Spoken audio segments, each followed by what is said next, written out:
Monsieur Book, are the train crew locked in their quarters? Yes, they are. Then the stage is set for the final act. Ladies and gentlemen, I have gathered you together to hear my reconstruction of the murder of Samuel Edward Ratchet, also known as Cassetti. There is not one, but two possible solutions of the crime. I shall put them both before you, and I shall ask Monsieur Book and Dr. Constantine here to judge which solution is the correct one. 2 solutions? Mr. Poirot, I am hardly qualified. Nevertheless, your assistance is required. Now, you all know the facts of the case. Ratchet was found stabbed to death this morning. He was last known to be alive at 12:37 a.m. last night, when he spoke to the wagon-lit conductor through the door. His watch was found to be badly dented, and it had stopped at 1:15. Dr. Constantine, who examined the body, puts the time of death as having occurred between midnight and 2 in the morning. At half an hour after midnight, as you all know, the train ran into a snowdrift. After that time, it was impossible for anyone to leave the train. So, here is my first theory. The enemy, as Ratchet expected, joined the train at Vinkovsky by the door left open by Captain Arbuthnot and Monsieur McQueen, who had just descended to the platform. He was equipped with a wagon-lit jacket, which he wore over his ordinary clothes, and a pass key which enabled him to gain access to Ratchet's compartment in spite of the doors being locked. Ratchet was under the influence of a sleeping draught. This man stabbed him with great ferocity, 12 wounds in all. He left the compartment through the communicating door to Madame Hubbard's compartment. Yes, that's so. Scared me half out of my wits. The murderer thrust the dagger he had used into Mrs. Hubbard's handbag in passing. Without knowing it, he lost a button of his uniform. Then he slipped out of the compartment and along the corridor. He put the uniform jacket into Detective Locke's suitcase to cast suspicion on her. And a few minutes later, dressed in his ordinary clothes, he left the train just before it started off again, using the same means for egress, the door near the dining car.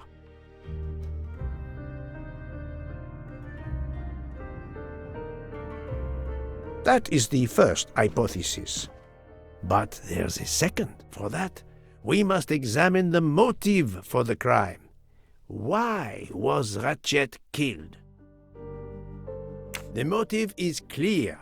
Revenge, of course. Nothing was stolen, and we know that Ratchet had made many enemies. This was a premeditated crime, meticulously planned. Since the kidnapping and death of little Daisy Armstrong, which traumatized many people close to the family. Even when the police concluded that it was Suzanne Moreau, questions remained. Detective Locke continued her investigation, as did others. They became convinced the truth lay elsewhere. We now know who the real murderer of Daisy is. It is clear now that Daisy's killer was Ratchet, also known as Cassetti and Michael Clark and how many other names. But of course, many of you have known this for a long time. It is obvious that the 12 stab wounds are not a random number. Dr. Constantine's analysis revealed that some stab wounds appeared to have been caused by a right-handed attacker.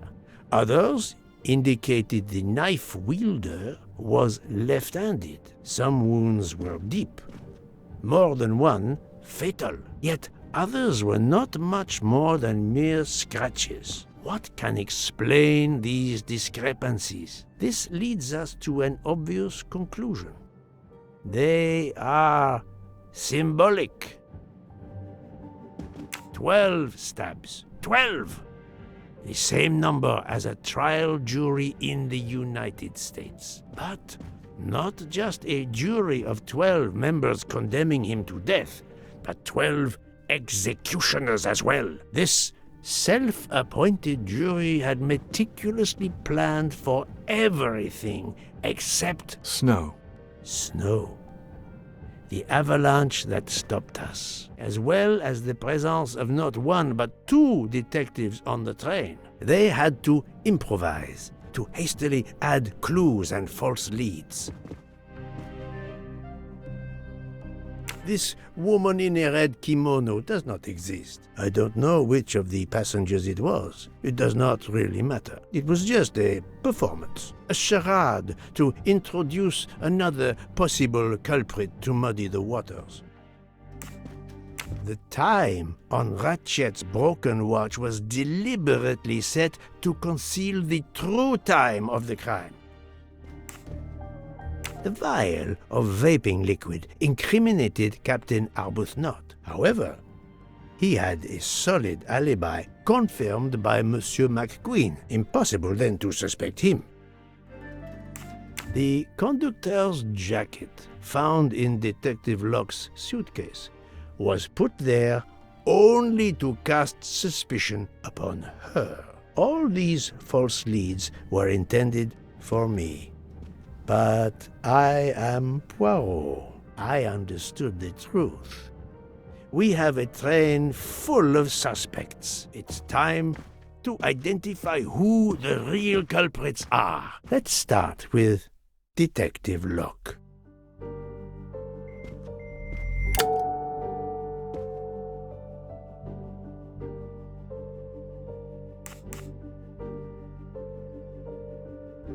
Planting the conductor's jacket in her suitcase was an attempt to implicate Detective Locke, but she couldn't fake her drugged condition.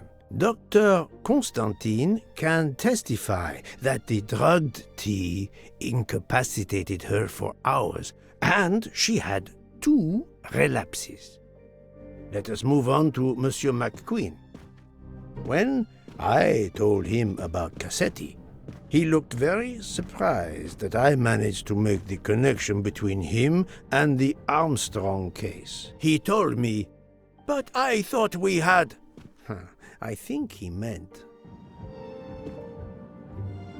"You thought you didn't leave any real clues linking the murder to the Armstrong kidnapping. Moreover, you insisted that Ratchet did not speak French when you knew I had heard a voice calling out in French that was supposed to be Ratchet.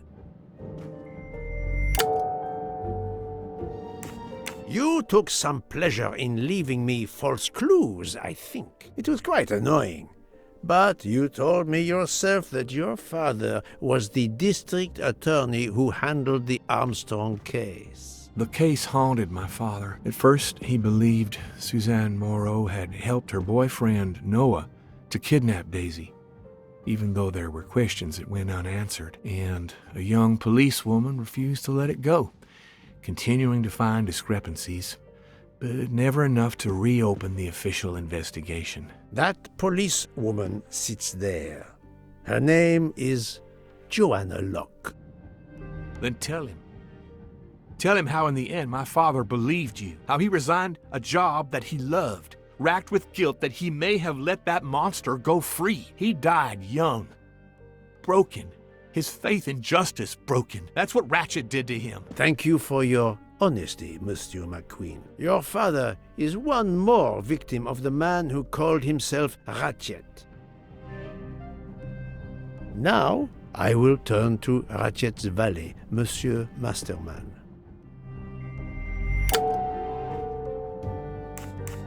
Ratchet sensed danger close to him and naturally wanted to stay awake. You gave him sleeping pills without his knowledge. Once he was sound asleep, you could do what you had to do in peace. Sir, I'll tell you the truth.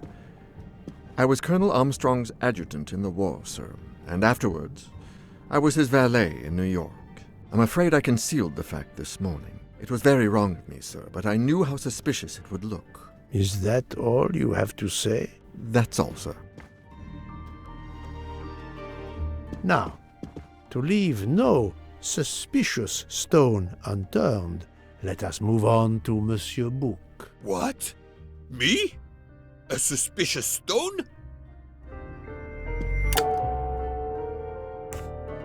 Book, my friend, of course you are not guilty. You did everything you could to get me on this train. What madness would cause you to ensure, and I speak with all modesty, that the best detective in the world could be present to witness your crime? But doesn't our friendship count as well? Most assuredly, but a murderer can wear all sorts of masks, including friendship. Let us consider our ever-efficient wagon-lit conductor, Pierre Michel.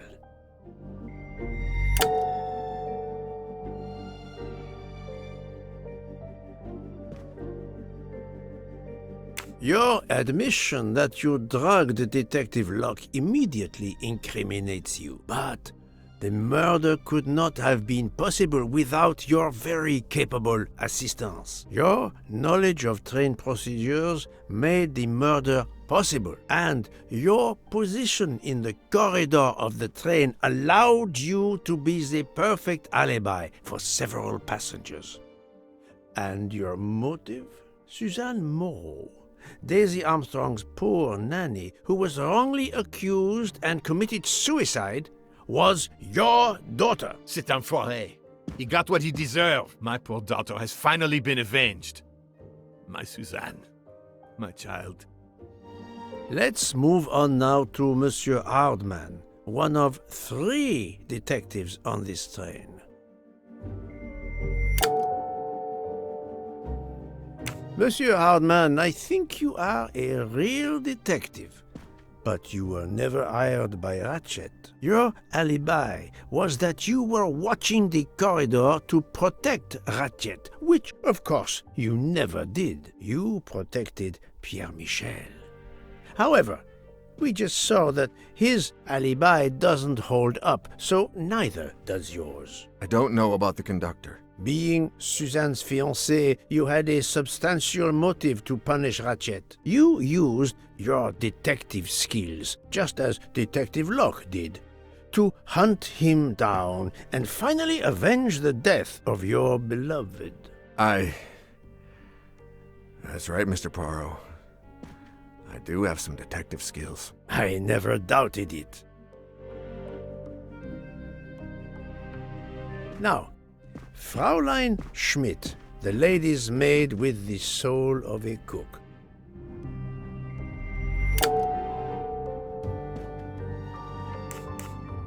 Fraulein Schmidt, you told me of your remorse for drugging Detective Locke. I believe you are sincere. However, as the cook of the Armstrong family, you experienced the drama from within. The death of Daisy, then Sonia Armstrong, who died in childbirth, and finally Suzanne and John Armstrong. So much misfortune in that poor family. The death of this criminal is only justice. Let us move on to Countess Andreni. I was impressed by the earnestness of her husband when he swore to me solemnly on his honor that his wife never left her compartment that night. Should I believe it? Countess Andreni, being Sonia Armstrong's sister, you had every reason in the world to want to avenge her. But you were incapable of stabbing someone. even after what he had done to you and your family. The night of the crime, you simply took a sleeping pill. I appreciate the irony that nearby, Detective Locke was also in a drugged sleep. When you awoke, you thought the nightmare was over. Rudolph? Hush, my love. Hush. Excellent transition. I was coming to you, Count Andreny.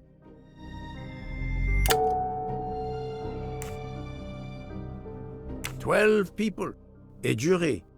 This was very important to all of you. If Countess Andreny did not stab Ratchet, someone had to take her place. And you, Count, the beloved husband. I've seen how fiercely you love and protect your wife."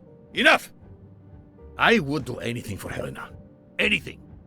Even that. Yes, even that. Let's move on to Monsieur Foscarelli.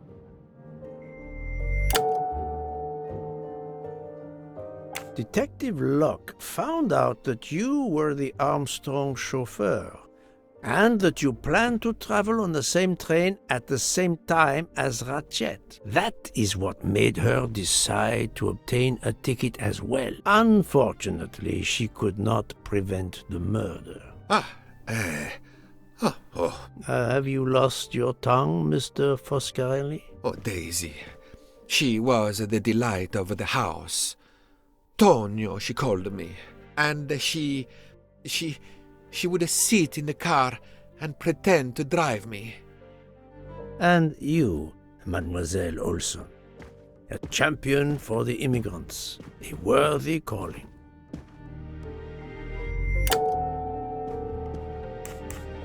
Mademoiselle Olson, you supported Madame Hubbard's story about her connecting door latch, a story that I later demonstrated to be impossible. So, you deliberately lied to me, and you also lied about Mademoiselle Debenham's whereabouts.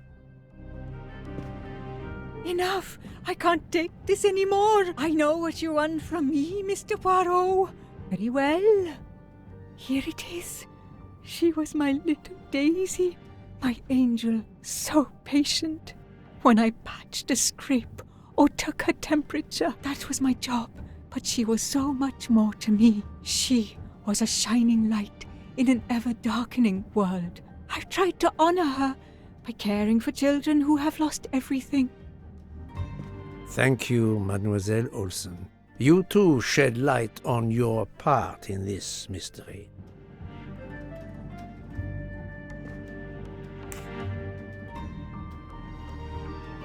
You were Daisy Armstrong's nurse. I will ask you no more questions. It is enough that you have admitted what I know to be the truth, and I understand. Let's move on. Dr. Constantine. You suspect me? I know none of these people. I didn't know Ratchet either, and I've taken a solemn oath to help people, not murder them. You are one of the few people in this room not to have any connection with the Armstrong case. Moreover, your alibi is confirmed by Monsieur Bouc, whom I would trust with my life. That is very kindly said, my friend. We now come to Mademoiselle Debenham and Captain Arbuthnot, whose relationship was not in doubt from the moment I inspected your room at the hotel. You have a bloody nerve.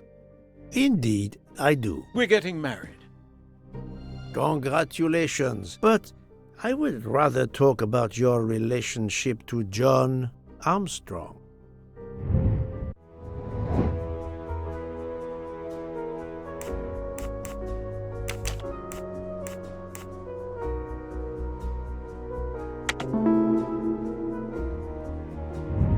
That's the right answer.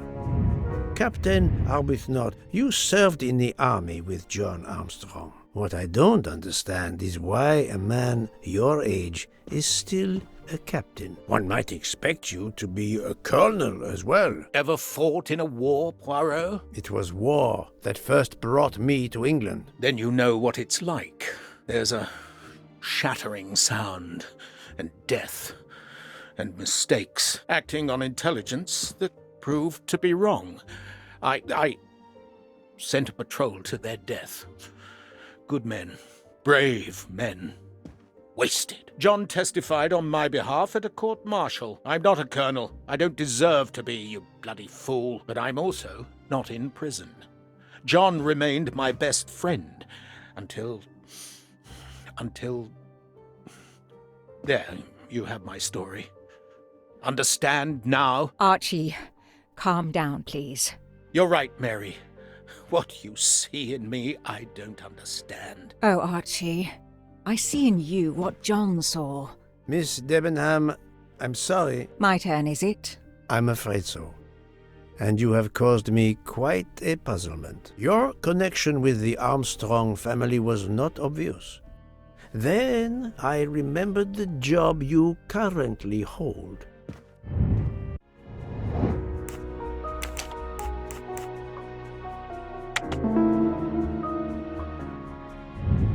That was easy. You were the teacher of...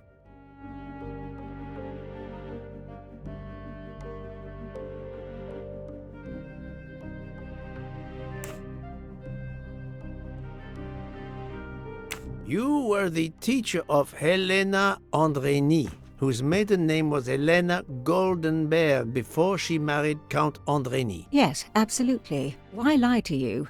She was an excellent student. Captain Arbuthnot.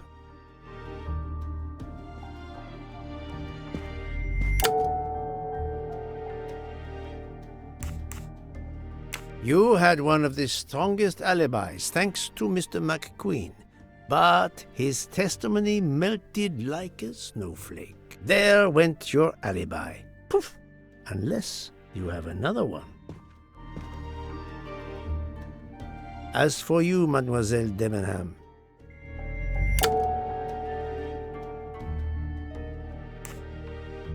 Mademoiselle Olsen was the only one who could confirm your alibi. I think you know where you stand. Very good, Mr. Poirot. Are you satisfied? I will be, soon. Now I must turn to Sonia Armstrong's godmother, Princess Dragomirov.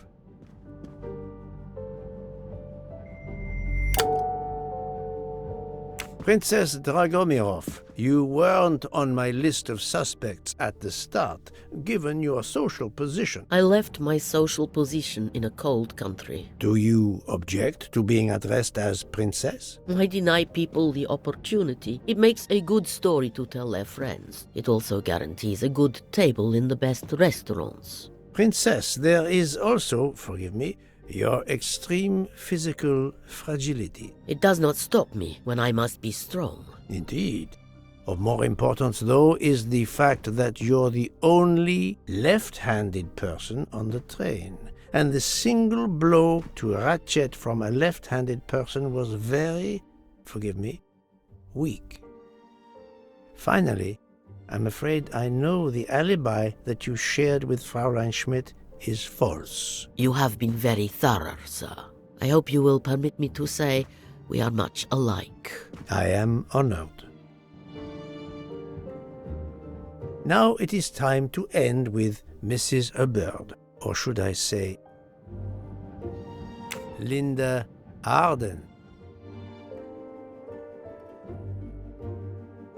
If Princess Dragomirov hadn't told me about her relationship with this famous actress, I might not have made the connection. But you are a great actress, madame. Your performance as a flighty, self-involved woman was superb. I never would have guessed something entirely different. As for what ties you to the Armstrong family, it is obvious.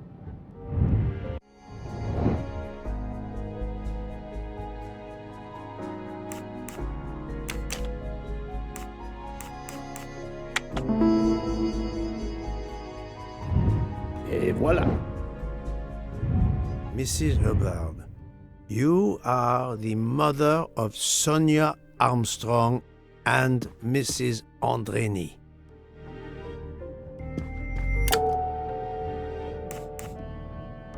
Madame Hubbard, you really are a remarkable actress. You put so much effort into your character and into staging the murder. I saw it as a perfect mosaic, each person playing his or her allotted part, so carefully arranged that if suspicion should fall on any one person, the evidence of one or more of the others would clear the accused person and confuse the issue. Everything was meticulously planned.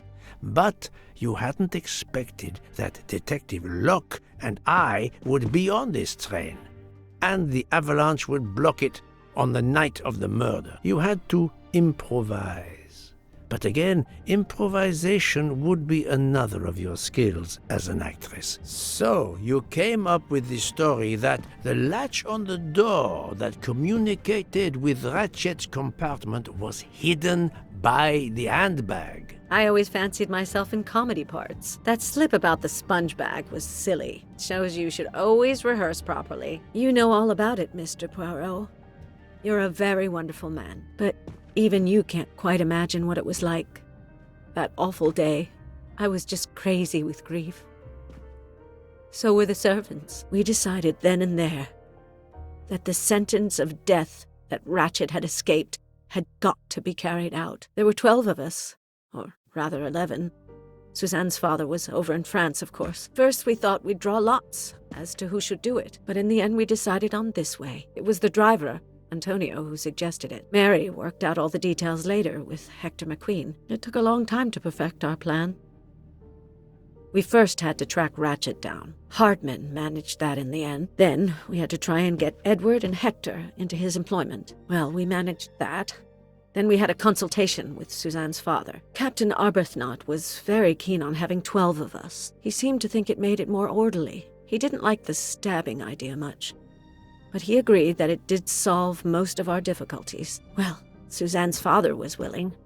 Suzanne had been his only child. We knew from Hector that Ratchet would be coming back from the east, sooner or later, by the Orient Express. With Pierre Michel actually working on that train, the chance was too good to be missed. My daughter's husband had to know, of course, and he insisted on coming on the train with her. Hector wrangled it so that Ratchet selected the right day for traveling when Michel would be on duty. And then, at the last minute, you came. For the rest of the story, you worked out everything, Mr. Poirot. You were right about all of us. What are you going to do about it? If it must all come out, can't you lay the blame upon me, and me only? I would have stabbed that man 12 times willingly. It wasn't only that he was responsible for my daughter's death and her child's, and that of the other child who might have been alive and happy now. It was more than that. There had been other children kidnapped before Daisy, and there might be others in the future. Society had condemned him. We were only carrying out the sentence, but it's unnecessary to bring all these others into it, all these good, faithful souls. You are a director of the company, Monsieur Bouc. What do you say?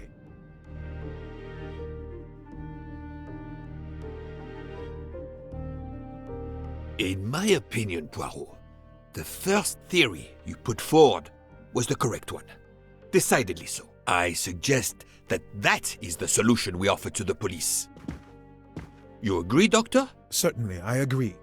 As regards the medical evidence, I think that I made one or two fantastic suggestions.